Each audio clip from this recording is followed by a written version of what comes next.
Thank you for watching. Subscribe on Deceived Husbands for more stories. I had just witnessed what my wife of 25 years, Karen, did every Thursday afternoon while I was at work. This time was supposedly her workout time at the local fitness center, which she visited twice a week. What I saw resembled some low-budget reality show featuring has-been celebrities trying to recapture their glory days with new, younger partners.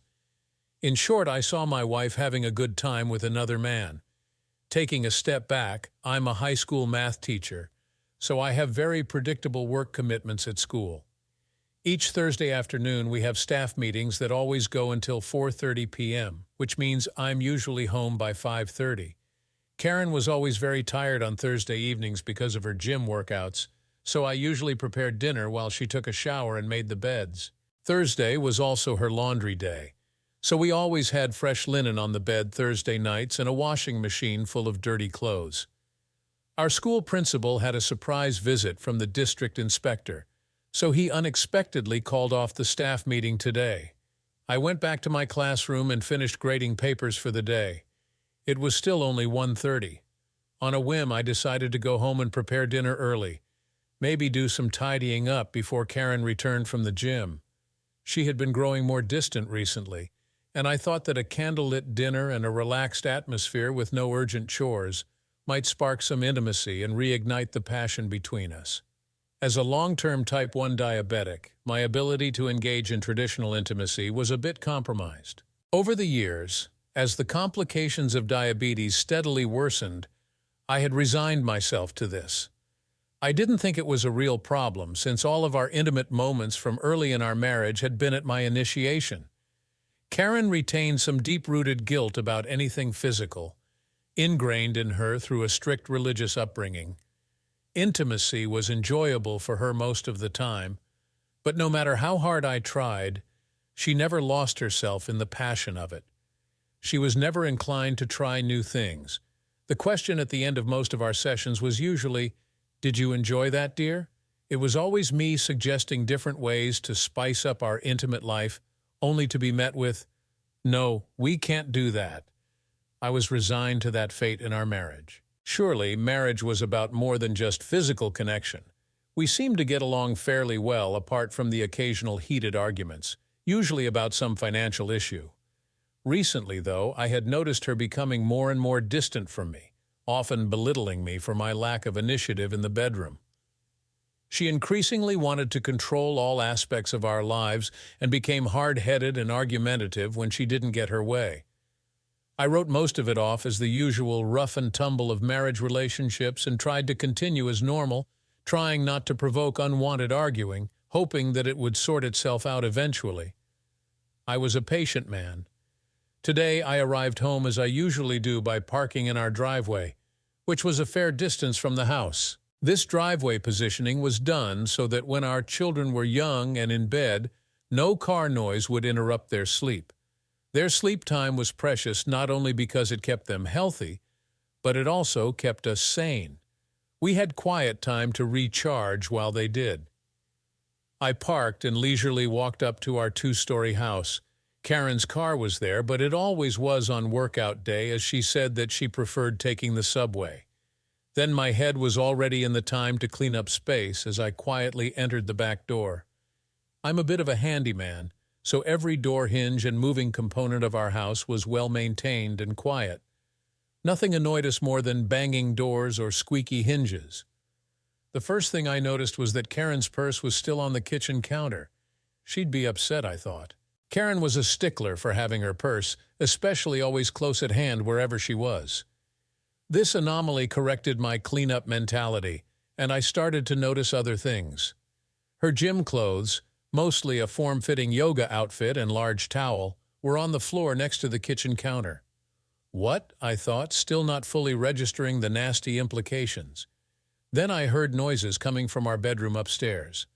I know the noises that my wife makes when she's having a good time, and part of me first thought that she was at last using the toy that I had bought for her some time ago, but that was swiftly put aside by the knowledge of who my wife was and her ingrained attitudes toward intimacy. We designed our house to have a parents' retreat upstairs with the rest of the house, including the kids' bedrooms downstairs. Maybe Karen became suddenly sick and was upstairs, I innocently thought. I carefully and quietly walked up the carpeted stairs. Again, the house was designed for minimum noise, sleeping kids, etc. I was about to call out to see if she was all right and if I could get her anything, when I almost tripped on some shoes on the steps. They were men's shoes. They weren't my shoes, nor were the long trousers, shirt, undershirt, and socks strewn up the remaining stairs interspersed with Karen's panties and bra, her sexy ones which only came out during special occasions. I am not a slow learner, just trustingly unaware that anything like this would be possible. At this point, my logical brain was at odds with the sum amount of marriage experience, with its underlying reliance on innocence, trust, and belief in the loyalty, love, and commitment of the marriage partner. I paused. My skin became sweaty, and my blood pressure dropped while my heart momentarily lost its rhythm. Was I having a low-sugar episode? I had to sit down on the stairs and regain myself, or I would have fallen down the stairs in a dead faint. No, was all I could whisper over and over. My disbelief turned to anger, an emotion I am not used to. I'm usually a quiet, calm, controlled man. Being a teacher handling 30 different students all day enhanced that in me many years ago, but now that failed me. Adrenaline kicked in and I saw red for the first time in my life. I hadn't even been in a real fight with anyone before. These feelings were completely alien to me. Still, with all of these strange feelings invading my system, a morbid sense of curiosity made me gently and quietly proceed up the stairs and into our two-way closet, one door into the bedroom and another into the upstairs bathroom. By making my way through the ensuite bathroom, I could then go into the large walk-in closet, which then connected to our bedroom. At the bedroom door of the closet, I could see clearly into the bedroom. The closet door was slightly ajar and at just the right distance that I could see the bed. I felt like I was watching a horror movie. The actions and plot were all pure California drama, but the identity of the main female lead character transformed it into a horror flick.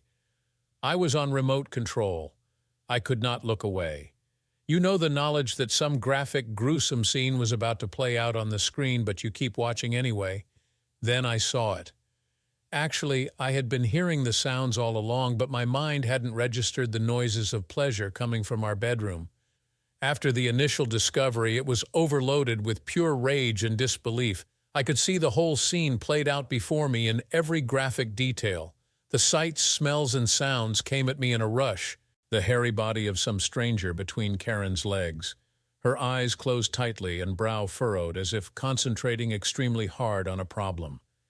Did I want to fight and beat this man? Hell yeah, but unfortunately I'm not a martial artist or an ex-soldier or the alpha male that we all have been hearing about so often. And no, I don't have a friend named Ralph. Neither do I know anyone who is a hitman from Mexico. Hell, I have never been to Mexico. I knew that I would never win a fight with this huge man. I had no clue what to do. I don't know how, but my mind allowed me to detach from the scene before me just long enough for my logical brain to suggest I take out my phone and record what I was seeing. Would a sane, logical man do that? I would need this footage later to convince myself that all of this was real and that I was not in the middle of some nightmare. I would need this to confront Karen about what I was seeing. My hand shook in the action of taking out the phone. It was almost automatic. What I was experiencing was too surreal. Strangely, it was the act of recording the scene that triggered some sense of calmness in my overloaded psyche. It provided the disconnect that allowed my subconscious to cope. I had watched movies with intimate scenes before, much of it with Karen when we were younger, but less so while the kids were growing up. What if the kids found it? She would always say, and rightly so. The falseness and poor acting of most of those scenes were enough to be able to detach from any sense of reality during the flick, but it was usually titillating enough to get both me and Karen into the mood physically and psychologically for a good session of intimacy. While she would never admit it, she liked what she saw. Our love for each other provided the catalyst to change pure animal instinct into making love in its purest form. However, this was different. My hand held the phone while my eyes were glued to the moving act of betrayal playing out before me. This was not some overdone Hollywood scene. This was my wife, my lover, my life partner, the one whom I trusted beyond doubt, the mother of our grown children, the attractive 50-year-old woman who worked out, helped neighborhood charities, and said she loved me beyond all else. This was betrayal at the most primal, basic level. It wrenched the guts out of me. Literally, I had to stop recording, quickly creep downstairs, and back out to the driveway where I threw up. My body purged the contents of my stomach while my mind wished for a similar purging of the sensory torment that I had just endured. After what seemed like hours, but in reality was probably only 30 minutes, I left our yard and started walking. To where, I didn't know, but I ended up in a park several miles from our house. There, I washed my face, sat down, and watched the recording with the sound turned down so as not to frighten the children playing all around me, their mothers talking with each other on seats nearby. Thankfully, none of them saw what I was watching. The destruction of my life and all I had grown to find normal was there in digitized reality on my phone screen, the destruction of our marriage. It was then that I cried, with my stomach purged. Now it was time for my emotions to let fly and purge my psyche in a similar way. I cried until a sound interrupted me. The warning beep of impending battery failure roused me from my sobbing. The park was empty as my soul. My body felt light, almost ethereal as I floated back home. All the weight that grounded me and my life was taken from me, leaving only a walking shell. I felt like a balloon floating along with the wind, held only by a string to stop from disappearing into the sky. It was about 5:30 p.m., my usual staff meeting day return time. I was again at home at my back door. When Karen saw me, she immediately realized there was something wrong with me. The disheveled shirt, red eyes, and pale skin were dead giveaways. "Honey, what's wrong? You look really pale. Is everything all right?" she asked, touching my shoulder in a compassionate, motherly gesture, leading me to the nearby kitchen chairs. "I'll get you a drink. You smell like you just puked. Are you okay?" Her eyes told me that she was genuinely concerned. I couldn't tell her what really set me off, not yet. I just answered in a shaky voice. "Not really. Something upset my stomach, maybe lunch. Sorry, but I puked near the driveway. I'll clean it up later. Hopefully it isn't contagious. Lots of kids at school are away at the moment with a similar problem." I mumbled something else, which I can't recall, but the gist of it was that I was taking a shower and going to bed. Karen replied, "Okay, hun, but take a container with you to bed if you puke again. It might be on the nice, clean sheets." Those damn sheets. They were clean, but now had been soiled by far worse than last night's dinner. They were soiled by the stains of pure betrayal. I replied a little more forcefully, "It's okay, I'll sleep in the spare room until I feel better," and wandered to the spare downstairs bedroom. And that was it for the next few days. Karen was her normal self. I was on autopilot with work and slept in the spare room in case I puked again. I knew I couldn't keep up that excuse for long, though. I eventually moved back into our bedroom, but had a huge problem sleeping in this cheater's nest. Karen seemed oblivious to my unease and continued in her usual manner. Monday came, and I had made up my mind about what to do. I needed to know if this was an ongoing thing, or was it a one-time event. I informed my principal that I would be having an unexpected medical procedure the next day, and he organized a temp teacher to take my class. Tuesday morning, I left as usual, but parked a few streets down the neighborhood and walked back to our street. I knew the back entrances to the yards near our house, and carefully, so I wouldn't be observed by any neighbors, made my way to our garage at the back of the house. There I changed into casual clothes and soft socks for walking quietly. It was then a waiting game. I remember that there was no extra car at home when I arrived unexpectedly last Tuesday, so I would not be able to rely on the sound of a car arrival to inform me of any visitors. The guy must walk here. I crept carefully around our gardens until I was in a spot that allowed me to see our front door, while being screened by the hedges and bushes we had planted for privacy from the road. I waited. Karen could be heard going about her chores, totally oblivious to my presence. Her confidence that the normal routine was occurring was obvious: kitchen, washing up, dishwasher, lounge, vacuuming, and dusting. This went on until about 10:30. Karen then went upstairs. I could just hear the shower, followed by a period of silence, followed by the flushing of the toilet. She came back down about 30 minutes later, dirty sheets in hand. She deposited them into the washing machine. She was wearing her gym clothes and looked freshly showered and shaved. Even now, I could only stare at her slim, petite figure. I loved it when she wore her gym outfits. The regular sessions really kept her looking her best, and she looked great, I have to admit. She then opened the front door and left it open so that if someone came, they would not have to hesitate but come straight in, I supposed. This didn't look good. My hope that what I saw was a momentary lapse into madness by Karen seemed as if it was a forlorn hope. I didn't have long to wait. About 11:30 he came. I did not know who he was, but he had walked in from the left side of our front gate. My phone took about 10 seconds of video that recorded side profiles and even an almost straightened view of his face. He didn't hesitate. He was straight in and through the door.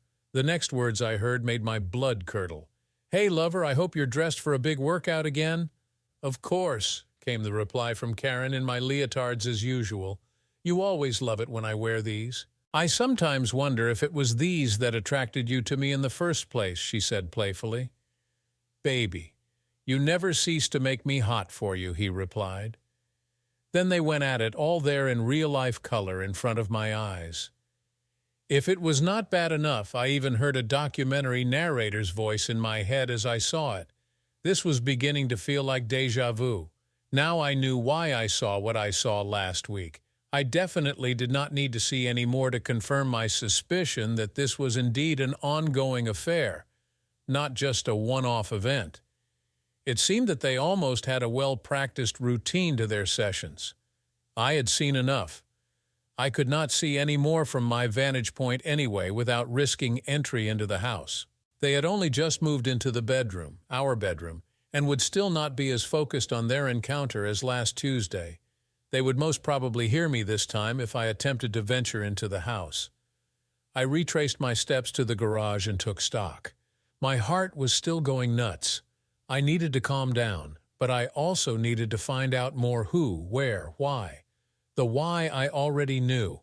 How was I going to tell Karen that I knew of her affair? That telling would probably be more painful for me than for her. She had already had heaps of time to rationalize and compartmentalize what she was doing. It had all just been thrown into my world in a blur. I came to the realization that I would never love my wife Karen again. The betrayal went too deep. I know that some people say that these things can be overcome with correct counseling and a degree of commitment from both parties. But hey, Karen's level of commitment was fairly obviously low.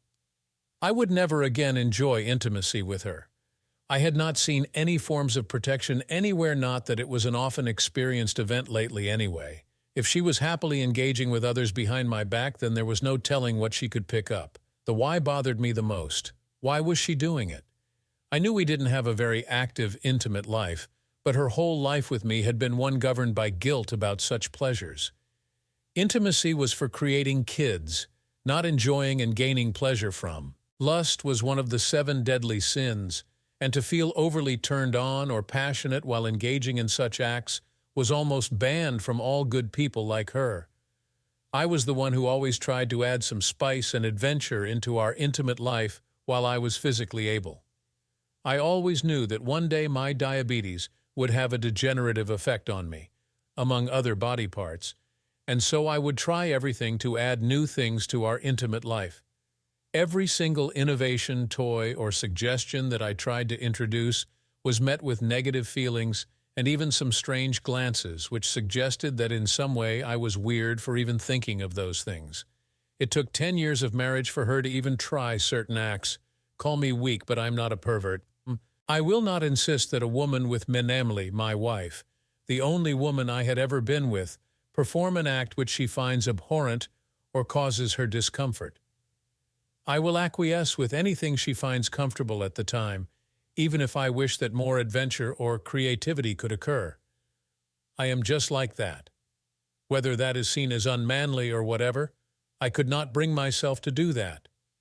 Besides, it certainly doesn't do much to my libido to have an unwilling partner. I know some people get off on being in control, as the plethora of websites attest to, but that is their thing, not mine. So why now, all of a sudden, did Karen want to explore all of those things which she steadfastly disagreed with for so many years of our marriage? And why didn't she discuss these newfound desires with me first? I realized that the betrayal was just an outward manifestation of a deeper lack of trust and willingness to share intimacy. My marriage was absolutely, utterly destroyed. She betrayed our marriage right down to its foundations. Admittedly, I did feel blame for her actions. Maybe there was something more I could have done to enhance our intimate life initially. But maybe I should have kept pestering her about her desires, especially the intimate ones, instead of allowing the status quo to become entrenched. Maybe she felt that she couldn't discuss these with me.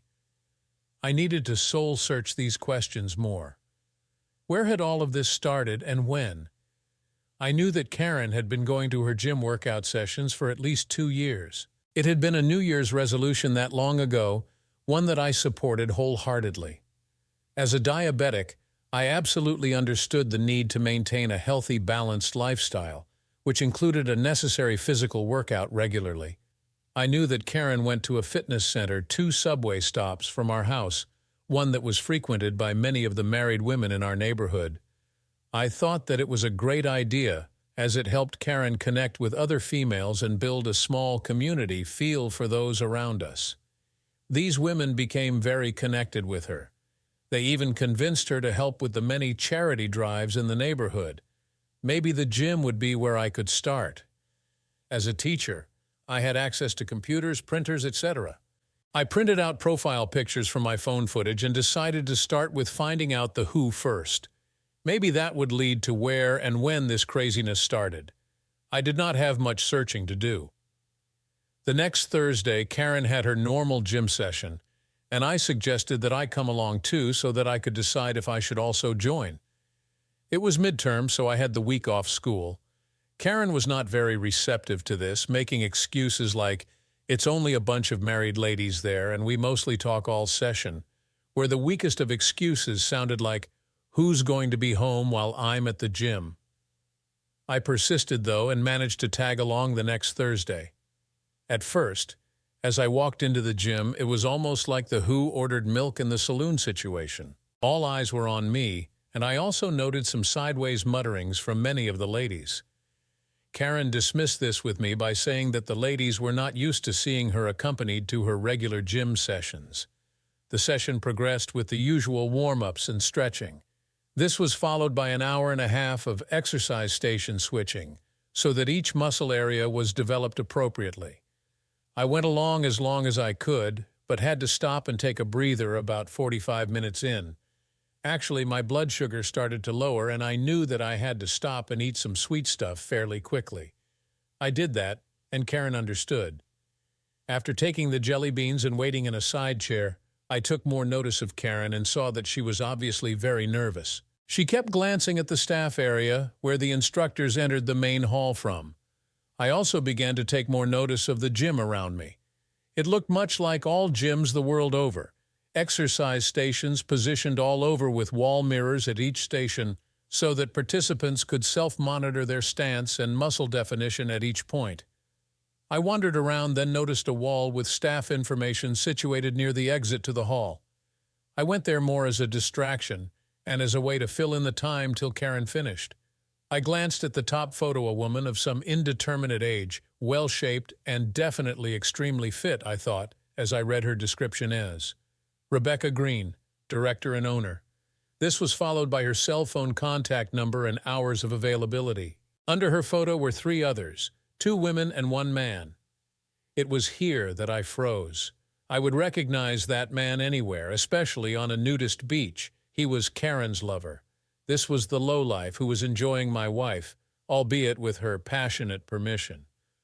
Trembling, I read his description: Mr. Mark Benson, head of exercise regime planning and personal body training. I had the who as I made a mental note of his phone number. I glanced in Karen's direction and noticed that she wasn't at the last station that I just saw her at. I walked back to my side seat and slowly studied each station, looking for my wife. Eventually, I found her in a seemingly desperate conversation with a man who was partly hidden from me by some power-lifting apparatus. He looked to be at the door to the staff area and had obviously been stopped from entering by Karen. She made a definite gesture for him to go and raced back to the station where she was supposed to be. She hadn't noticed that I had noticed her absence and discussion. I was seething again. It was an emotion that I was not used to experiencing, and by the time Karen came back to where I was sitting, she again saw that I was unwell. "Are you okay? Did your sugar take a while to recover?" "Yeah, I'm okay now, though. Are you ready to go?" She was about to answer when Miss Green announced on the gym's PA that tonight's usual final session of exercises would not happen as Mr. Benson took ill all of a sudden and had to go home. This was met by a chorus of groans and sighs by most of the women there. It seems that his session was almost the highlight for most of these ladies. "This needs investigating," I pondered as I looked at Karen. She didn't make a sound as the announcement was made, but almost seemed relieved. "Let's go," she hurriedly said as she collected her towel and handbag from the seating area where everyone stored their belongings during the workout. We were just exiting when one of the ladies, whom I didn't at first recognize, came over to talk to Karen. "Such a shame that Mark couldn't finish off as usual tonight," she commented. "True," replied Karen, and made a beeline for the car in such a way that it was very clear to the lady that Karen didn't want to talk about that right then. "Okay, see you," squeaked Karen dismissively. She was in the car more quickly than I'd ever seen her do that, ever. The ride home was a quiet affair. Karen just relaxed, or seemingly so. She had her head back, eyes closed, and forcing herself to breathe slowly. I did notice these things. Maybe I could find out more from her now that she was obviously very relieved about something. "So, that was an interesting session, dear," I commented. "The station seemed to be really well set up. No wonder you are looking so trim and fit." "Thanks, honey," she replied. "You're right. They certainly have a substantial program set up there. I love going there. The ladies are nice there, too." "Shame about Mr. Benson, though," I pressed. "You mean Mark?" She replied a little too quickly. "Mark Benson. He usually finishes every session with an exercise regime that really puts everyone through their paces. You leave knowing you have really pushed your body to the limit." Yeah, it was a shame that he didn't show up tonight. Oh no, I thought. She is really into the lie, 100. I know the limits that he is pushing your body to very well, but I actually said, maybe next Thursday he will be feeling better again. I thought about the upcoming session between my wife and Mr. Benson on Thursday. It was time to get serious. At school the next week, I was on pickup duty for the non-school readers. That is, when teachers supervise an area for parents to pick up their school children by car. This is usually a hectic area where kids are frantic to go home, talk to their friends, and look for their parents at the same time. It is also a rush time for parents trying to remain patient while being in an endless car queue, which stops and starts, hoping that their child is ready when they get to the end of the queue. Imagine my surprise when, towards the end of the time, a car rolls up and the driver is the lady who tried to speak to Karen at last week's gym workout. "Hi," she said. "Sorry, but I am new to this whole pickup thing and forgot about the time entirely. Is my son Tim here?" As teachers, we get that all the time, especially when someone is new to the school. So I promised that I would go and look for him while my fellow teachers supervised the few remaining kids. I found Tim waiting near his classroom, talking with another staff member's child. "Hi, Tim," I said. "Your mom is here to pick you up. Better come down to pick up with me." He looked slightly confused by this. He was in the last year of primary school and didn't seem the type to be scatterbrained about pickups, etc. "That's strange," he quipped. "Mom is usually busy with her gym instructor on Thursday afternoons. She's often late to pick me up. At my last school, she sometimes didn't come till about 5:30. The words gym instructor immediately got my hackles up. I pressed further, trying to remain calm and just be conversational with him. Ah, good to see that Mom is looking after herself. Exercise is a very important part of a healthy lifestyle. Who is the instructor, by the way? I hoped that the answer would not be what I was expecting. Oh, his name is Benson or something like that, answered Tim. He also works at a local gym and often takes people for private lessons at their homes. That's what I would like to be when I become an adult. Mom really enjoys being with him for her exercises on Thursday nights. She is really relaxed and seems to be glowing by the time we get home. It's great. It's always takeout night because Mom rarely has time to cook a meal on Thursdays. No way, I thought. This Benson character is doing this to more people than just my wife. I escorted Tim back to his car where his mom proclaimed loudly how grateful she was for our concern. No problem, I said. Just part of the service. By the way, I haven't met you before. My name is David Lawson. All the kids call me Mr. L for short. Pleased to meet you, I shook her hand and she replied, Hi, Mrs. Oops, now Miss Taylor, Maria Taylor. I remember seeing you at the gym last Thursday. I came with my wife, Karen. Sorry, but she seemed a bit rushed when leaving. Mr. Benson's absence seems to have messed everyone up that night. At this point, her whole demeanor changed drastically. While before she was just an apologetic late parent picking her child up from school, she now instantly became pale and guarded.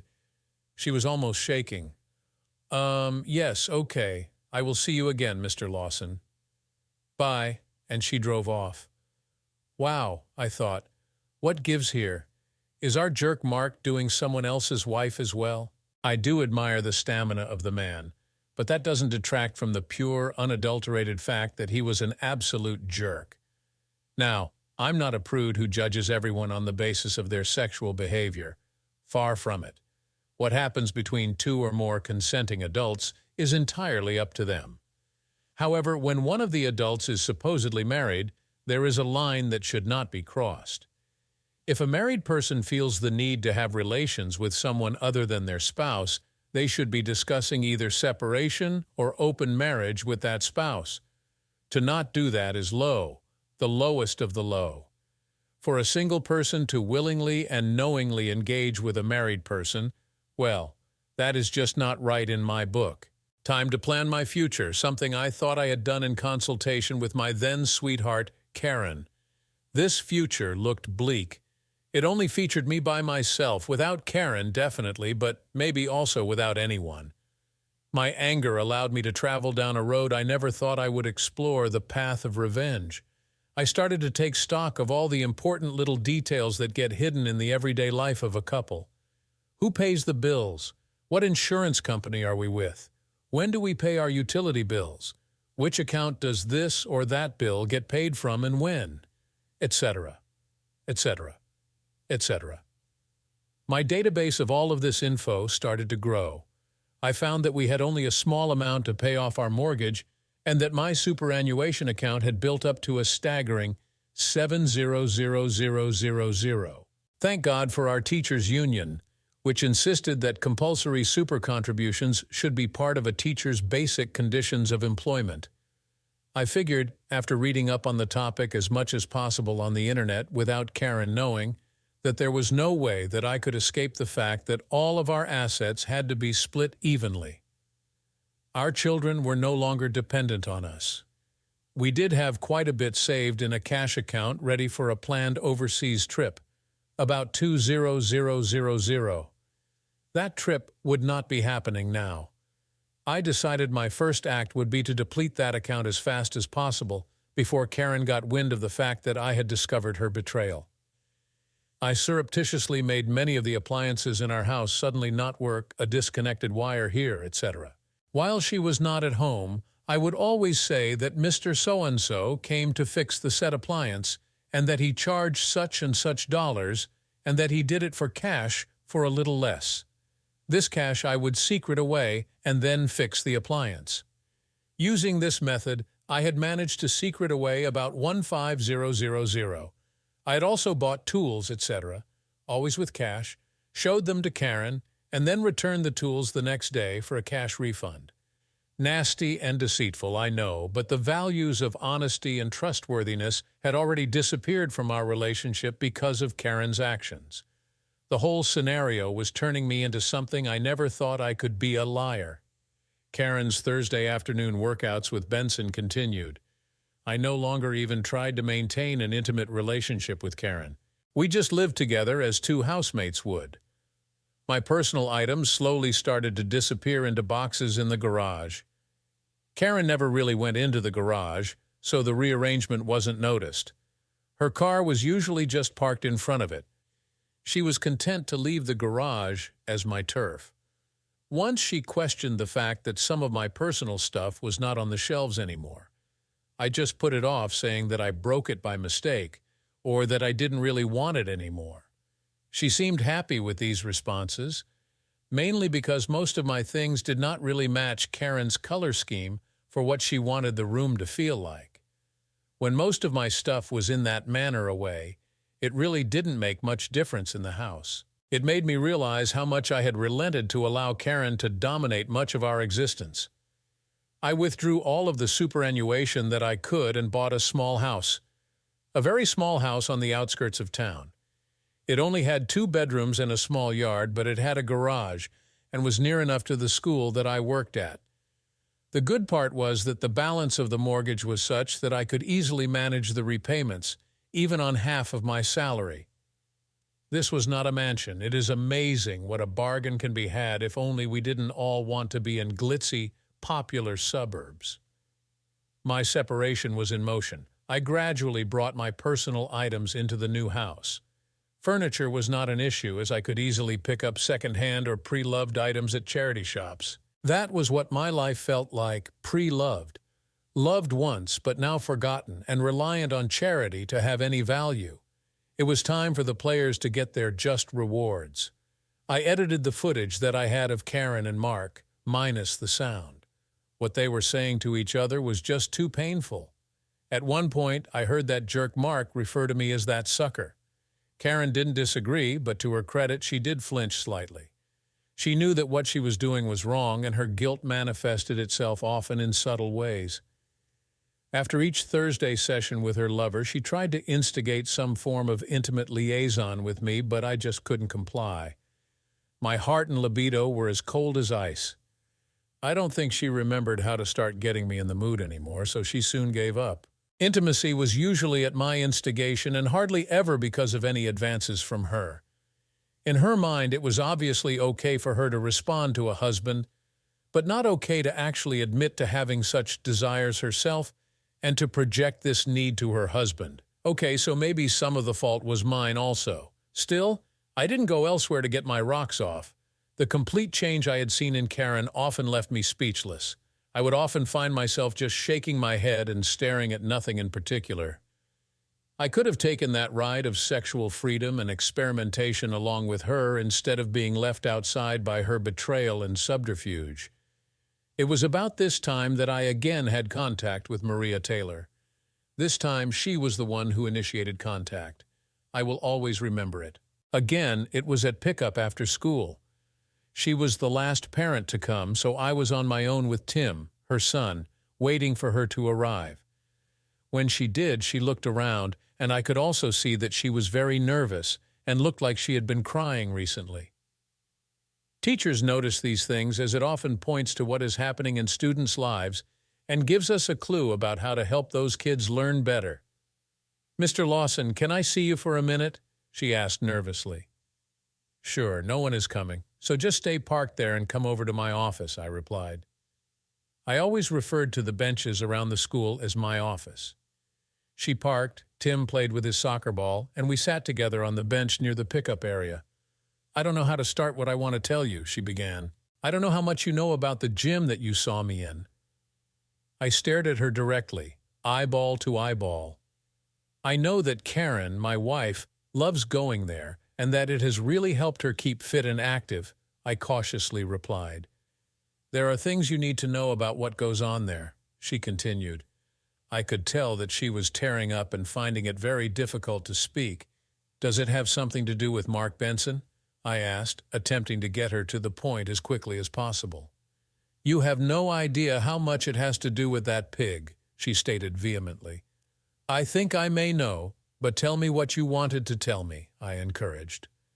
Well, she continued more confidently, he is a player.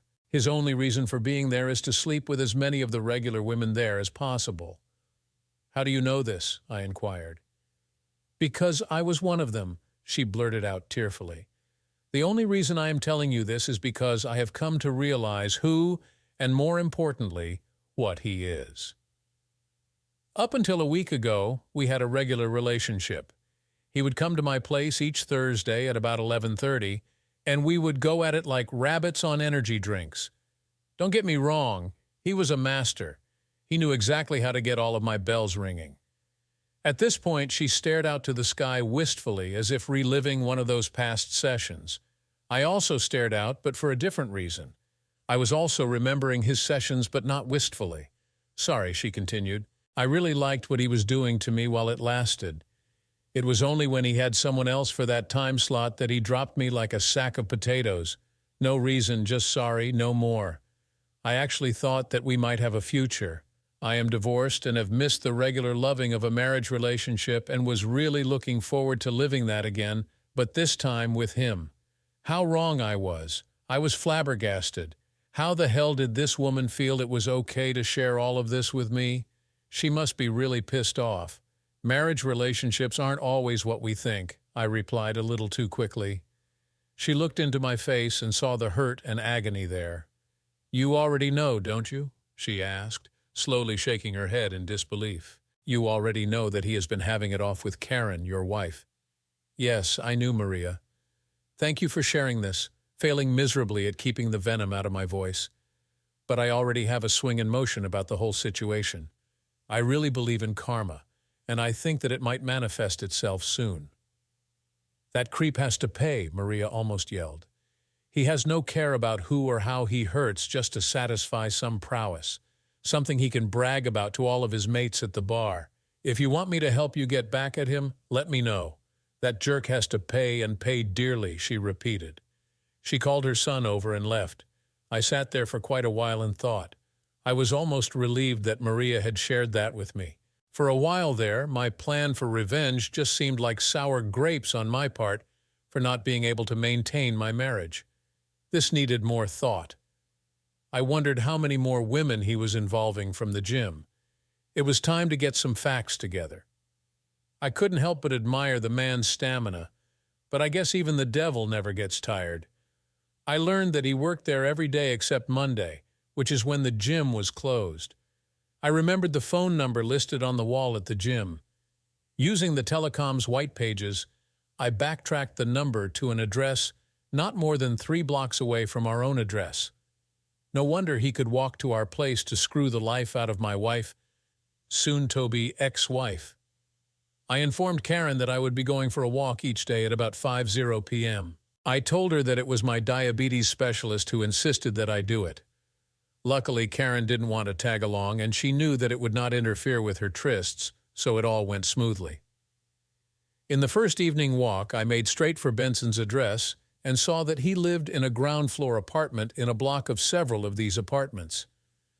His car wasn't there, so I waited nearby to see when he arrived. He was always away from our house well before 6, so I guessed it would be routine for him to arrive about that time. Bang on, he walked into his apartment just before 6. This happened each day that I could walk, except for my staff meeting day, which was when I couldn't walk.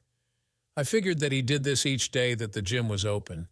Did he have a woman to visit each of these days? I was again amazed at his staying power. This man must be a sexual god, I thought. God is probably not an appropriate word given that it implies goodness. Maybe demon is more fitting. I intended to find out if he was visiting other women. My walks became earlier and earlier just to see when and where he was going each day. I decided to take a whole week off school for just that purpose. Luckily, being a diabetic and having been one for quite a few years, it was easy to get a sick certificate from my doctor. I visited an electronics store and bought what I needed, a long-range listening device, one of those discreet ones, not the one that looks like a satellite dish voice and motion-activated cameras, full-color HD ones. I bought 5 of those, an extra portable hard drive for my computer. I had to store all of the digital evidence somewhere. Monday, after purchasing the desired items, I installed one of the cameras in Benson's apartment. Luckily, it wasn't that big, really more like a one-bedroom apartment with a large living and kitchen dining area. One camera was enough to cover everything except his bedroom. Getting it in there was easy. I just waited till he went to the gym and got his apartment keys from where he left them under the doormat. The idiot couldn't even be more creative than that. After checking to make sure that the camera worked, I left. Now, whenever he moved or made a noise in his apartment, the camera with microphone would activate and send all of the video and audio live to stream on my computer, where it would also be stored with date stamps. It started working as soon as Benson arrived back home on Monday night. There was very good footage of him eating a takeout meal in front of his TV before he went to bed at about 9:00 p.m. Tuesday. I waited until the gym closed and broke in through the back door. This was the one which is often neglected in the pre-close check in most stores. I was lucky. I placed the next camera in the private room near the back where clients come for personal health appraisals, the one where Benson often took his private clients. What sort of man had I become? Cameras in other people's places, spying. Where would this end? Wednesday. I waited until Karen went out for groceries and placed the third and fourth cameras in our bedroom and in our living area. I reviewed the footage from Tuesday and was surprised by what I saw and heard, but not really considering the context. Benson woke up and immediately went out.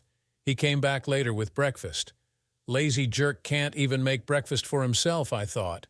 Then I remembered his prowess and had to rebuke myself. This man was indeed a sexual machine.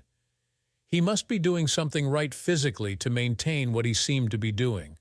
He stayed home until the gym opened and was out of there at 10:30. He did make one phone call that was interesting. "Julie, hi, it's Mark. Is he gone yet?" "Okay, see you at 12:30. Your place. Make sure to wear what I said." "No, I will be careful. No one will see me enter your place." "Did you say he was gone for 3 days?" "Okay, maybe I can come on Thursday and Friday as well. Talk this afternoon, lover." With that, he hung up and left with a definite spring in his step. I wondered how he would explain that one to Karen. Thursday, I took myself down to the garage with my computer and waited for the fun to start. Almost immediately, Benson's camera streamed to my screen. He had woken up, and after going out for his breakfast again, he returned and dialed. It was Karen's phone. The camera streamed her side of the conversation as well. This spying was invigorating. "Hey, it's Mark. How's my favorite woman feeling today? Does it need doctor?" "Mark, to attend to any itches?" "Mark, don't talk like that on the phone. You never know who could be listening. Luckily, my lame husband has gone to work. I really need some attention." "Oops, now who's talking dirty?" She giggled. "See you at 12:30 as usual?" "Of course," replied Mark. "I may have a surprise for you. Are you up to something different?" He waited. I could sense and see that Karen hesitated for only a couple of seconds before answering anything. "Can't wait," and both hung up. What was that about, I wondered. 10:30 saw Benson head off to the gym. The camera in his private room activated shortly after. It showed him sitting on his desk with an attractive lady sitting down in front of him. "Mrs. Wilson, may I call you Carol? You want to have a more one-tune session for your exercises? Is the program we have designed for you not meeting your needs anymore?" he questioned. "Well, yes and no," answered Carol coyly. "My body is becoming much more fit. I can feel it improving every day. Unfortunately, this extra fitness and stamina is producing too many hormones, if you get my meaning. I haven't felt so vital in years." "I know what you mean, Carol," said Benson. Even through the audio of the hidden camera, I could almost hear the lust in his voice. "Let me see what I can do," he continued. "Please, stand here." Carol stood and caught her breath with a short, loud intake as he placed his hands firmly on her. "Turn around," he commanded. She did, and her eyes were hooded in anticipation of what he might do next. He checked her out lustfully. "Good progress," he said. She expected that this would happen, but the reality of it far exceeded the anticipation she had felt. The other ladies in the gym had hinted that he was a player and would eagerly satisfy the need that they may have for extra tuition. Abruptly, he stopped and went back down to sit directly opposite her. She was breathing with noticeable, loud breaths as he informed her, We may have to schedule an after-gym personal session. Unfortunately, I cannot do them here at the gym. Do you live nearby? I could come over as long as there is no problem with anyone else at home. He said this in a questioning tone. She nodded and said that would be fine. She added that her husband, Mr. Wilson, was away on a business trip and that they would be quite alone for the time. Mr. Wilson would not be a problem, she informed him. He is often away, but it might be better if he kept these extra tuition times quiet for now. Of course, he replied. How does 12:30 this Friday sound? Fantastic, replied Carol. She couldn't hide her excitement as she left to do her normal classes. Maria, the parent from school, seemed eager to help in any way, so I asked her to get a list of women that Creep was seeing or had seen in the past. This she did with gusto, and within a week she had names and addresses. The list was of 30 women, all members or past members of the gym. Karen's name was also on the list, a fact that filled me with shame and anger. I had by now almost completely extricated myself from our house. I won't call it a home because it had lost all of that emotional value. It was now merely a house. Karen did comment once about how it seemed strangely emptier lately. I just replied that I was making a determined effort to declutter my stuff. She accepted that as it did not impact her stuff, it even gave her more room to spread out her things. The garage items were now also moved to my new house. All it would take for me to move out completely was a 20-minute gathering of the remaining stuff and a drive out in my car. I had seen a divorce lawyer and the papers were all prepared to serve at a moment's notice. The financials were set. Our holiday fund was completely drained into my own account. I kept all of the receipts for the fake purchases in a folder ready to supply if needed. My superannuation fund beneficiaries were changed to our children, and any available withdrawal amount was withdrawn. I had my own accounts, my own credit cards, my own insurance policies. I had changed Karen's car registration and insurance all over to her name only.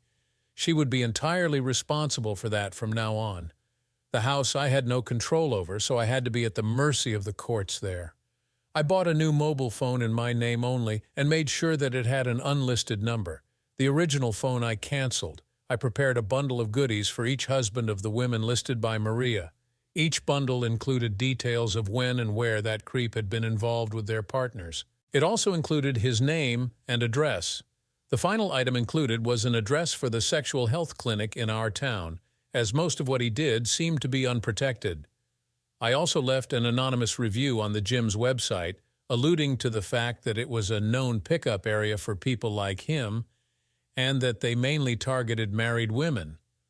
I also sent a detailed letter to the owner of the gym stating that now would be a good time to have a serious talk with her head instructor. I left the divorce papers, some printed photos from the video surveillance of the creep and Karen, along with DVDs of the encounter on our kitchen table. My wedding ring was sawn in half and covered in something filthy beside this bundle. The note I left under it read, "Karen, I left you this broken ring covered with the same stuff you put on our marriage. Don't contact me unless it is through the lawyer mentioned in the divorce papers. I have asked the school to ban you from entering the school grounds, so please don't try to contact me there. Police arrest happens quickly to anyone causing trouble on school grounds. I have informed our children of what I am doing just so there is no confusion about the reason, and so that no lies can be told about who instigated this breakup. I have sent copies of the DVDs to them. Please choke on your spit and die." I drove to my new house and waited for the mess to hit the fan, and it did with a passion. Somehow, the local papers got hold of the scandal at the local gym. The owner had no choice but to shut up shop and leave the town. A certain ex-gym instructor was found beaten to within an inch of his life in a back alley downtown. It was believed that he was set upon by an unknown group of assailants, all male. There was a sudden influx of divorce petitions to the local court, and many houses were put up for sale. Karen came home that fateful day, saw my party gifts, and promptly fainted. A neighbor heard the scream and saw her fall to the ground.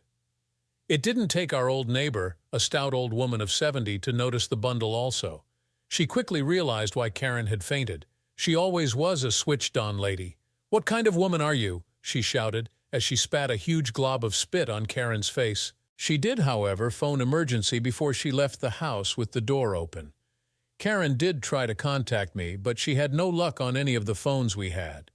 She even tried to come to the school and was subsequently arrested. One night in the watch house and a stern warning from a magistrate slowed down her efforts hugely. Our children let her know in no uncertain terms what they thought of someone who would cheat so blatantly on her husband. They were both married also, and thankfully had inherited more ethical views on fidelity from me, obviously not from Karen. The divorce went through, and in its normal process the remaining financials were sorted out. Karen had to sell the house, and the proceeds allowed her to buy another smaller house in the suburbs, where she lives now alone. The shame of being outed as one of the now infamous Jim 304 never left her. Her face was known, and whenever she went uptown there were many sideways glances and sly snickers. Some even spat in her direction. The resulting depression caused by this rejection and shame eventually led to her being cared for in a mental hospital. Me? I continued teaching, living in my new home, but not a day went by when I didn't feel the loneliness and emptiness of that place. My heart yearned for the love and warmth of our home with my wife and children, as it was so long ago. I had gotten my revenge, but I didn't win.